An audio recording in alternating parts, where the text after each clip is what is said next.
Amém? Irmãos, abram suas Bíblias na carta de Paulo aos Romanos, capítulo 15. Nós vamos fazer a exposição do versículo 14 ao 21. Amém?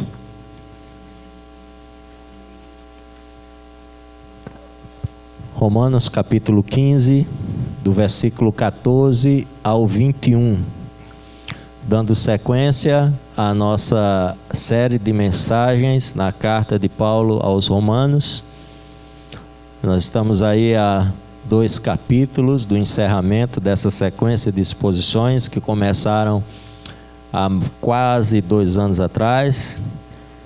E por graça e misericórdia do Senhor, estamos aqui, graças a Ele, prestes a concluir mais dessa etapa de ministrações da Palavra de Deus. O tema da nossa mensagem de hoje é o poder do Espírito Santo. Repita comigo: o poder do Espírito Santo. Este é o tema da nossa mensagem de hoje. Amém? Todos encontraram? Romanos capítulo 15, a partir do verso 14 ao 21.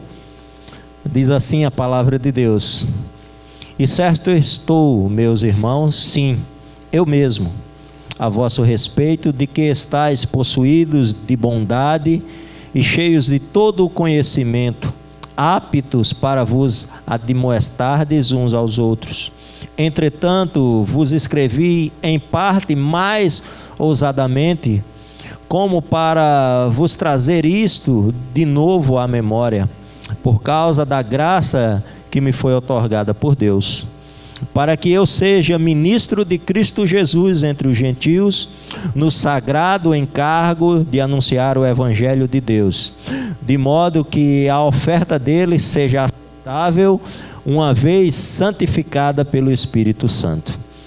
Tendo, pois, motivo de gloriar-me em Cristo Jesus nas coisas concernentes a Deus, porque não ousarei discorrer sobre coisa alguma, senão sobre aquelas que Cristo fez por meu intermédio, para conduzir os gentios à obediência por palavra e por obras, por força de sinais e prodígios, pelo poder do Espírito Santo. De maneira que desde Jerusalém e circunvizinhanças até ao Ilírico tenho divulgado o Evangelho de Cristo, esforçando-me deste modo por pregar o Evangelho, não onde Cristo já for anunciado, para não edificar sobre fundamento alheio.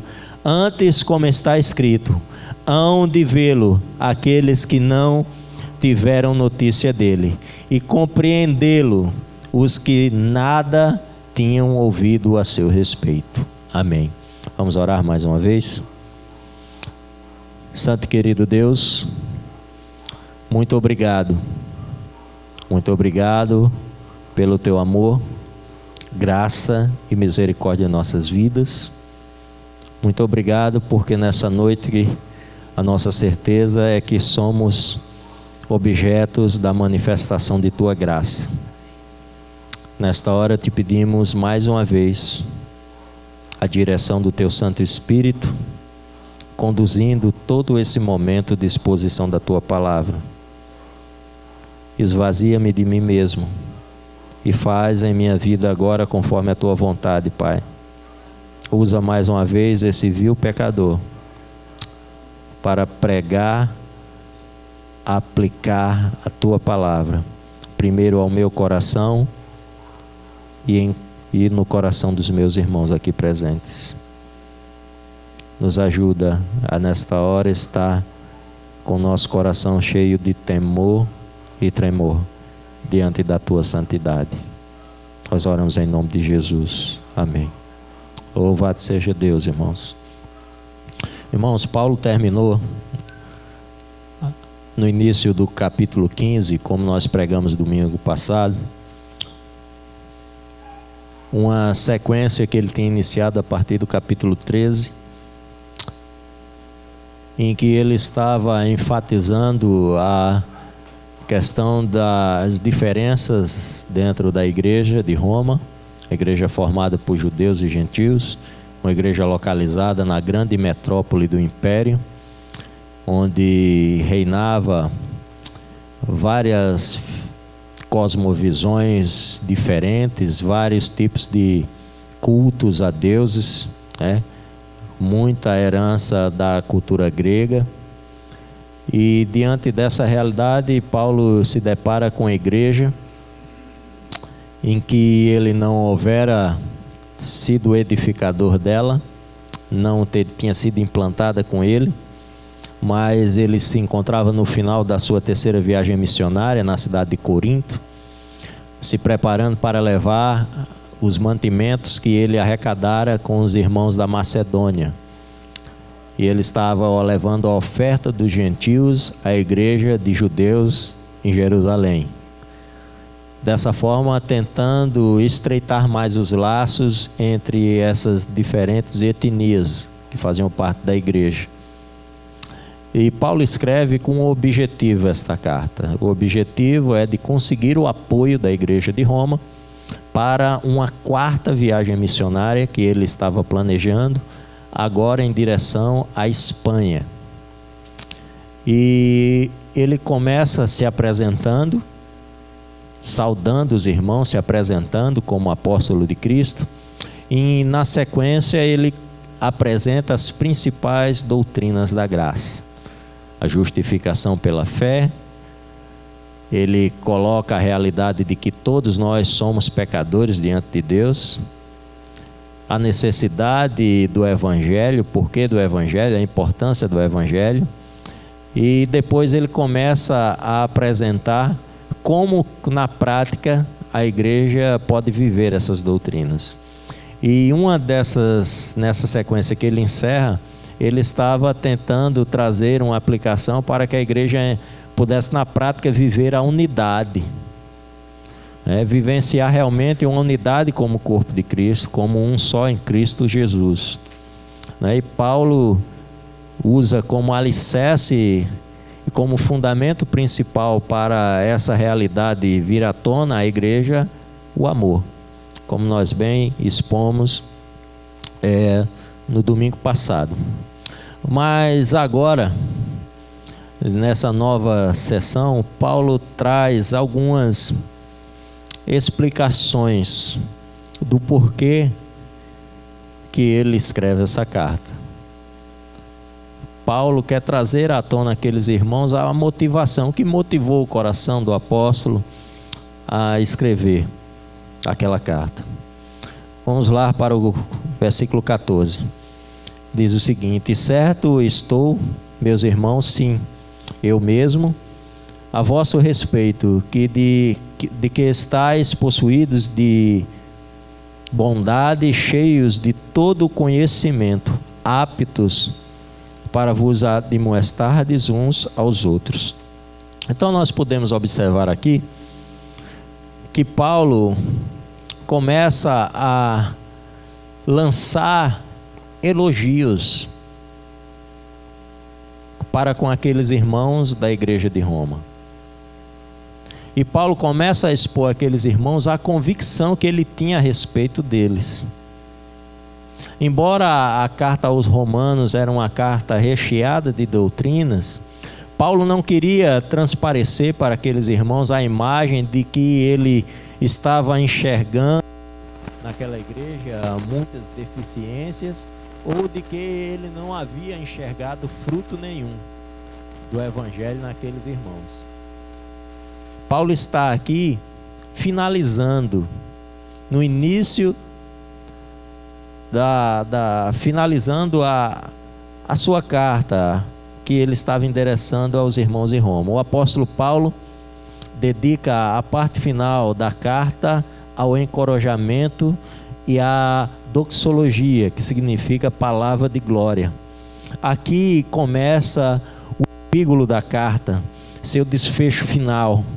Depois de várias exortações, o apóstolo expressa uma convicção da maturidade da igreja de Roma e seu relacionamento dos frutos, como observamos no capítulo 1, verso 8, que diz: antes, lá no capítulo 1, Paulo vai começa já a sua carta confirmando o que ele agora está dizendo no 14.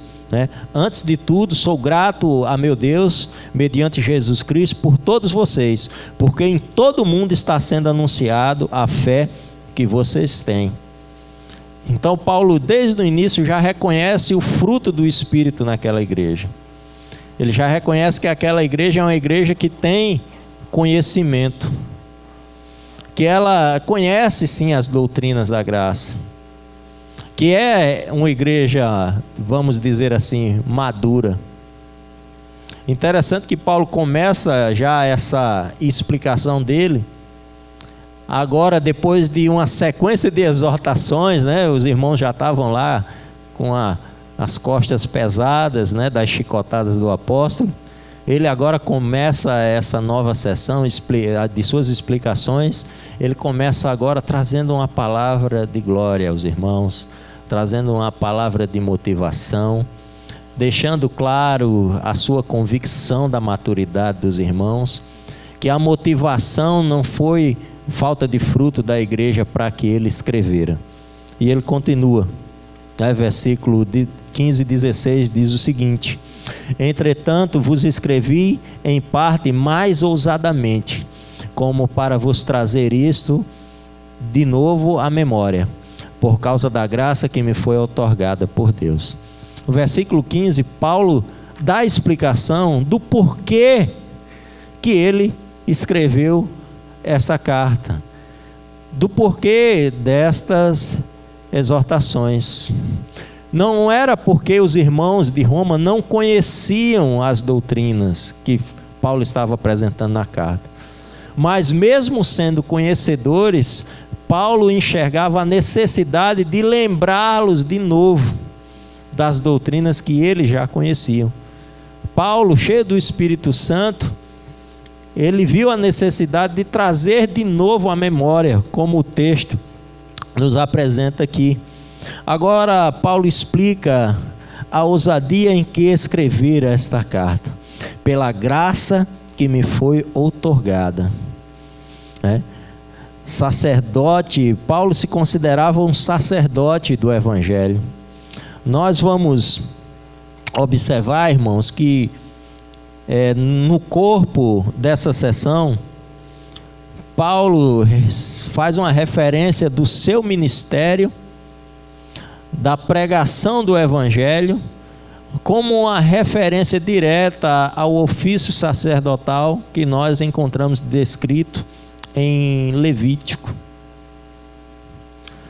Paulo estava se colocando como aquele que estava como sacerdote, levando as ofertas do povo a Deus, não da mesma forma, do mesmo jeito. Trazer à memória, reforçar doutrinariamente a igreja e apresentar seu ministério. Para que Paulo faz isso? Para que ele diz, para que eu seja ministro de Cristo, para que eu seja um sacerdote de Cristo, a serviço do povo de Deus, para que eu leve a essa oferta, a oferta dos gentios, para que essa oferta seja aceitável a Deus. Qual o propósito então desse ministério? Qual o propósito do ministério do apóstolo? O que é que pode transformar ou purificar essas ofertas dos gentios? O Evangelho de Cristo. Nós vamos observar, irmãos, que lá no Antigo Testamento tem algumas ponderações acerca de como se deveria ser feita as ofertas pelo pecado do povo e como o povo deveria oferecer essas ofertas a Deus, né? Os animais deveriam ser animais sem defeitos, animais perfeitos. O proprietário lá, a pessoa, ela ia lá no seu rebanho e escolhia a melhor ovelha, o melhor boi. O que ele tinha de melhor, ele ia sem defeitos e apresentava, oferecido ao Senhor em sacrifício. E Paulo faz tipo uma analogia agora em referente a nós, a nossa vida. O que é essa oferta agora que o sacerdote de Cristo está oferecendo a Deus? Não é mais animais, bois. O que é essa oferta? É a nossa vida diante de Deus que está sendo oferecida. Mas a nossa vida, para ser aceitável diante de Deus, ela precisa estar como aqueles animais. Ela precisa estar perfeita. Mas isso é impossível, né, irmãos? Porque nós somos pecadores. A nossa vida está manchada pelo pecado, pela nossa natureza pecaminosa. Mas o Evangelho de Cristo, ele traz a mensagem do Evangelho, ele traz consigo o derramamento do Espírito Santo sobre a vida daquele que creu na palavra do Evangelho, na ministração do Evangelho. E quando você creu na ministração do Evangelho, na palavra de Deus, o sangue de Cristo, ele limpou o pecado sobre sua vida. E agora, eu e você, nós podemos ser oferecidos a Deus como uma oferta aceitável. Não pelos nossos méritos, não porque somos perfeitos, mas porque Cristo se fez perfeito por nós. Porque Cristo é o sacrifício perfeito. Pelo que Ele realizou, agora nós somos justificados diante de Deus. E é mais ou menos essa analogia que Paulo faz, com esse propósito de anunciar o Evangelho para que nós, os gentios, fôssemos oferecidos ao Senhor como uma oferta aceitável, santificado por quem? Pelo Espírito Santo. O Espírito Santo tem o poder de nos santificar, porque é Ele que nos dá o entendimento da mensagem do Evangelho, é Ele quem nos traz a iluminação da palavra de Deus. É por intermédio da iluminação do Espírito que nós temos a capacidade de entender a mensagem. Romanos 5:5, Deus derrama do seu amor em nossos corações por intermédio do Espírito Santo. Deus derrama o seu amor. Esse amor é uma ação do Espírito Santo, trazendo literalmente e iluminando os nossos olhos, que estavam fechados para as coisas concernentes a Deus, que estavam fechados para a consequência do pecado, agora eles foram abertos. A verdade do Evangelho, ela se torna como uma água cristalina diante dos nossos olhos. Gálatas 2:8-9 diz o seguinte: pois Deus, que operou por meio de Pedro como apóstolos aos circuncisos, também operou por meu intermédio para com os gentios, reconhecendo a graça que me foi outorgada. Tiago, Pedro e João, tido como colunas, estenderam a mão direita a mim e a Barnabé em sinal de comunhão. Eles concordaram em que deveríamos nos dirigir aos gentios e eles aos circuncisos. Gálatas 2:8-9 confirma a missão que Deus deu a Paulo. Paulo tinha a missão de levar esta mensagem do Evangelho a povos que não estavam ainda abraçados pela aliança com Deus, que não tinham aliança com Deus, que não era alvo das alianças do Antigo Testamento, povos que não eram da nacionalidade judaica, que não eram israelitas. Paulo tinha a missão de levar essa mensagem do Evangelho a outros povos, a outras nações. E Paulo está dando esta explicação aqui aos irmãos em Roma, no capítulo 15, verso 15 e 16, e diz: porque para que eu seja ministro de Cristo Jesus entre os gentios, no sagrado encargo de anunciar o Evangelho de Deus. Mais uma vez, ele faz uma comparação do ministério dele com o ofício sacerdotal. O Evangelho, o sagrado encargo de anunciar o Evangelho de Deus, de modo que a oferta dele seja aceitável, uma vez justificada, santificada pelo Espírito Santo. Nós estávamos mortos, irmãos, em nossos delitos e em nossos pecados. Nós estávamos perdidos sem Deus e sem salvação. Mas por esta graça que nos alcançou, nós, assim como eles, como os irmãos em Roma, como gentios em Roma, agora somos oferecidos a Deus como uma oferta aceitável. Nós estávamos com os nossos corpos cobertos de podridão por causa do pecado. Não subia aroma ao trono de Deus, mas o fedor do pecado, né? O pecado, a imundícia do pecado. Por isso as nossas ofertas anteriores, elas não eram aceitáveis a Deus. Por isso nós vamos ver alguns afirmarem que tem oração que não passa nem do teto. Eu acredito que realmente há que não passa, porque a podridão do pecado está tão grande que a oração não passa. Deus escuta, mas a oração não passa.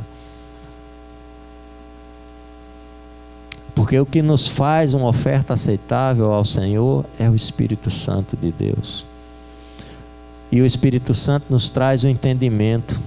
E esse entendimento nos traz a convicção de pecado, que gera no nosso coração desespero e uma procura e uma busca pelo um arrependimento, por uma mudança de vida. Verso 17 e 19.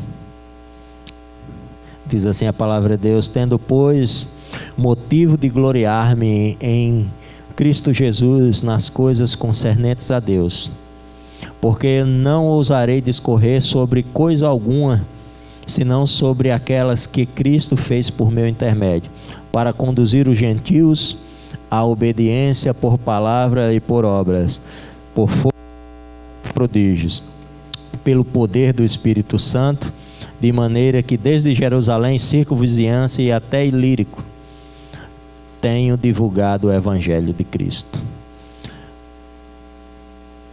O apóstolo Paulo aqui, quando ele começa aqui no versículo 17, talvez possa trazer um entendimento errado, né?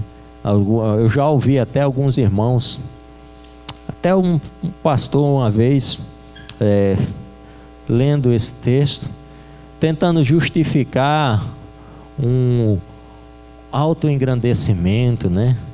Querendo trazer um mérito, atrair mérito para ele diante daquilo que estava sendo realizado, né? Mas ao observarmos esses 3 versículos bem atentamente, nós vamos observar que Paulo não está buscando aqui nenhuma jactância. Paulo não está buscando aqui nenhum mérito próprio dele, não está apresentando à igreja de Cristo os méritos dele. Mas Paulo está deixando claro que tudo aquilo que ele realizara e tudo aquilo que ele está apresentando, que ele vem apresentando desde o início da carta, não foi por meio da força dele, não foi por meio da capacidade dele, não foi por meio do nível intelectual dele, da coragem dele, da ousadia dele, mas foi por intermédio do próprio Cristo. Foi literalmente pelo poder do Espírito Santo na vida dele, que ele conseguiu realizar tudo o que ele vinha realizando em seu ministério. Nós vamos ver isso com certeza, ó. Tendo, pois, motivo de glória, não há jactância por parte do apóstolo. Ele não está se exaltando ou reconhecendo méritos próprios, ou sendo arrogante e presunçoso em relação ao ministério por ele exercido. Fica claro quando ele afirma que fez tudo por intermédio de Cristo. Tudo foi feito no poder do Espírito Santo. Gálatas 8:2 diz: pois Deus, que operou por meio de Pedro como apóstolos aos circuncisos, também operou por meu intermédio para com os gentios. Deus quem operou por intermédio de Paulo. Não foi Paulo que operou em Deus, mas foi Deus que usou a vida de Paulo. Paulo foi um instrumento na mão de Deus, uma ferramenta na mão de Deus para o avanço do Evangelho, para a propagação do Evangelho de Deus.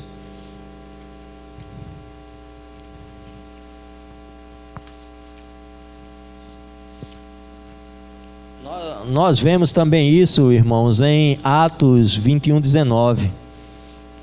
Paulo os saudou e relatou minuciosamente o que Deus havia feito entre os gentios por meio do seu ministério.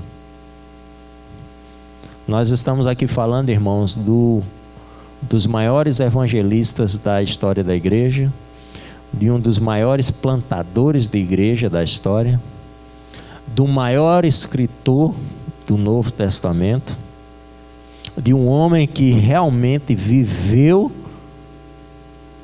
de forma grandiosa, de forma quase que completa, o Evangelho de Cristo. Quase que completa, porque completo só foi o Cristo mesmo. Mas nós não enxergamos em nenhum dos escritos de Paulo ele achando que o que havia acontecido, o que estava acontecendo no meio da igreja, era mérito dele. Era por causa da sua do seu intelecto, da sua força. Mas tudo que estava acontecendo, Paulo deixava claro que tudo que ele estava realizando era Deus operando na vida dele. A glória de tudo que estava acontecendo era de Deus. Então é isto que Paulo está agora apresentando na sua explicação à igreja em Roma. Que tudo que estava acontecendo, tudo aquilo que ele estava apresentando, as viagens missionárias, as igrejas que foram implantadas, os irmãos que foram treinados, os líderes que tinham sido formados por ele, os sinais, os prodígios, tudo que teria sido realizado, os milagres, tudo foi Deus quem fez e não Paulo. É isso que ele está dizendo. Verso 20 e 21. O apóstolo diz o seguinte: esforçando-me deste modo por pregar o evangelho, não onde Cristo fora anunciado, para não edificar sobre fundamento alheio. Antes, como está escrito, hão de vê-lo aqueles que não tiveram notícia dele, e compreendê-lo os que nada tinham ouvido a seu respeito. Paulo chega na parte final desta explicação, nesta sessão,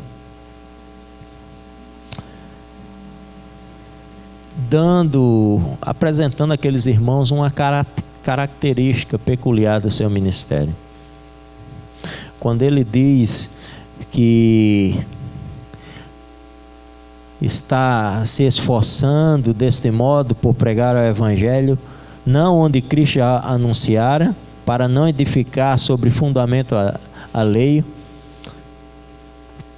Paulo está apresentando uma característica particular de seu ministério de um plantador de igreja. O que é que Paulo fazia? Paulo chegava em uma localidade, começava a anunciar o Evangelho, a evangelizar naquela região, começava a treinar líderes naquela região, para que na sua partida esses líderes ficassem responsáveis pela igreja que tinha sido plantada naquela cidade. Mas Paulo não agia como um bispo das igrejas, né? Ele não tinha as igrejas como sua propriedade, né? Paulo não era o papa da igreja, né? Paulo não deixava de visitar as igrejas que ele implantara, mas Paulo respeitava a liderança daquela igreja. Paulo respeitava a autonomia das igrejas locais. As igrejas locais, elas eram autônomas em suas decisões, e Paulo ajudava esses irmãos e contribuía para esses irmãos com cartas onde ele reforçava os ensinamentos, ou trazia de volta à lembrança ensinamentos que ele já havia dado, ou trazendo algumas recomendações diante de algumas situações que ele tinha conhecimento, mas deixando sempre as decisões a cargo da liderança da igreja local, não é? Paulo não estava construindo um ministério episcopal. Paulo estava construindo um ministério democrático, um ministério em que a principal função dele neste ministério era continuar edificando a igreja de Cristo e não controlando a igreja de Cristo. E Paulo usa, fechando essa sessão, o texto de Isaías 52:15, o texto que a gente leu, uma parte do texto que a gente leu na leitura bíblica, não é? Ele usa a parte B, praticamente, do versículo 15, quando ele diz: hão de vê-lo aqueles que não tiveram notícia deles, e compreendê-lo os que nada tinham ouvido a seu respeito. Paulo está aí se utilizando da palavra de Deus para consolidar a sua explicação, para consolidar, apresentar aqueles irmãos que até o seu ministério estava baseado na palavra de Deus. Tudo que Paulo via realizar estava pautado na palavra de Deus. Aliás, as pregações de Paulo e as cartas de Paulo são recheadas da palavra de Deus. Amém, irmãos? Bom, então agora nós vamos começar a mensagem. Amém. Vamos à aplicação. Primeiro ponto, irmãos, que nós observamos é que o ensino deve ser constante. O ensino deve ser constante na vida do crente. Nós vimos aqui no versículo 14, quando Paulo começa, essa explicação dele acerca dele e do seu ministério, que Paulo traça e faz elogios à igreja de Roma, e na sua justificativa para escrever a carta aos Romanos, ele deixa claro que ele tinha convicção, quando ele diz eu mesmo, que ele tinha convicção da maturidade daquela igreja, que aqueles irmãos conheciam que a justificação é pela fé, que sabiam que todos pecaram e estavam destituídos da glória de Deus, que eles conheciam toda a doutrina que Paulo tinha apresentado do início da carta ao final, mas que mesmo assim mesmo sendo conhecedores, não anulava a necessidade de que eles precisavam novamente ouvir ensinamentos acerca dessas doutrinas. Mas é interessante que quando nós vamos observar na vida da igreja, tem pessoas que até não querem vir mais para o culto. Tudo que o pastor vai falar ali, eu já sei de tudo. Não tem para que eu ir para a igreja. Eu já sei tudo o que o pastor vai dizer no culto lá.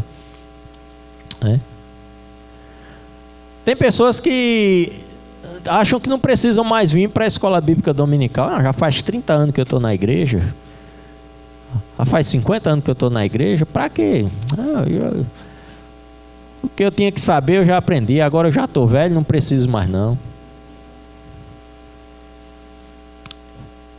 Isso não faz parte, esse pensamento não faz parte da vida do crente. Aliás, não faz parte da vida de nenhum ser humano. Porque o conhecimento nunca é suficiente. Porque enquanto nós estamos respirando, nós estamos aptos a aprender. Nós estamos aptos também a ser ensinados. Nós devemos ter no nosso coração a humildade de reconhecer que precisamos sim ser ensinados. O pastor Albertino precisa ser ensinado. O pastor Albertino precisa ouvir coisas que ele já conhece e coisas que ele não conhece. Mas ele precisa ser ministrado, ele precisa ser ensinado, ele precisa ter pessoas acima dele que ensinem ele, ele precisa ter a humildade de reconhecer que ele precisa ser ensinado e que o ensino é uma constante na vida do crente, na vida da igreja. Amém, irmãos? O segundo ponto é anunciar o Evangelho. Anunciar o Evangelho é um encargo sagrado. Anunciar o Evangelho é um encargo sagrado. É sim um ofício sacerdotal. Quem aqui é sacerdote de Cristo? Levanta a mão, irmão, que você é. Todos nós somos sacerdotes em Cristo. Todos nós recebemos de Cristo esse ofício. Você é o sacerdote na sua casa.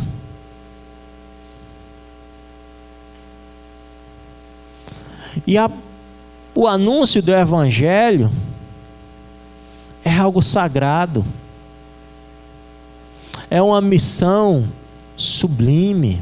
É um privilégio.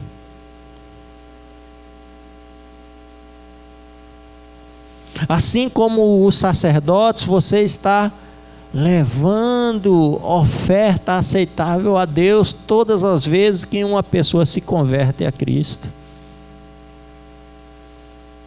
Todas as vezes que uma pessoa entende a mensagem do Evangelho, que é convencida pelo Espírito Santo através da pregação, do anúncio do Evangelho, feito por intermédio de Deus, usando a sua vida, você está levando ofertas aceitáveis a Deus, que são as vidas que se rendem a Cristo.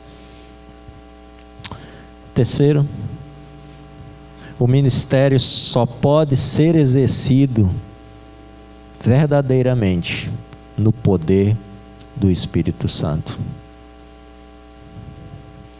O ministério só pode ser exercido verdadeiramente no poder do Espírito Santo. Sem o Espírito Santo de Deus na nossa vida, não há como realizarmos da forma verdadeira a missão da pregação do Evangelho. Você pode até pregar, tem muitos pregando aí Evangelho sem o Espírito Santo, mas de forma verdadeira e eficaz só pelo poder do Espírito Santo.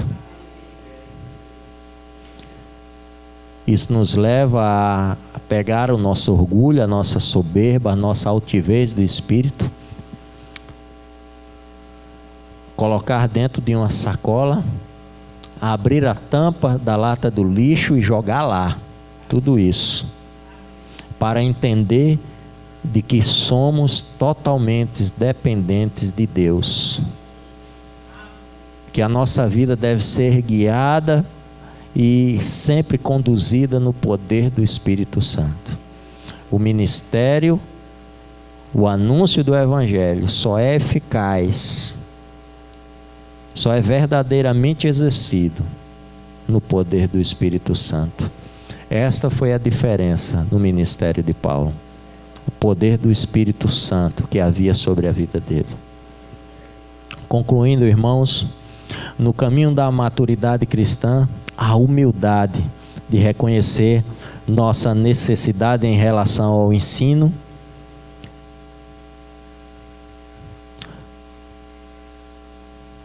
o ensino permanente das Escrituras irá conduzir-nos a uma vida saudável em comunidade.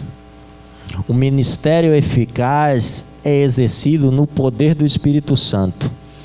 Tudo o que realizamos é por intermédio dele e para ele.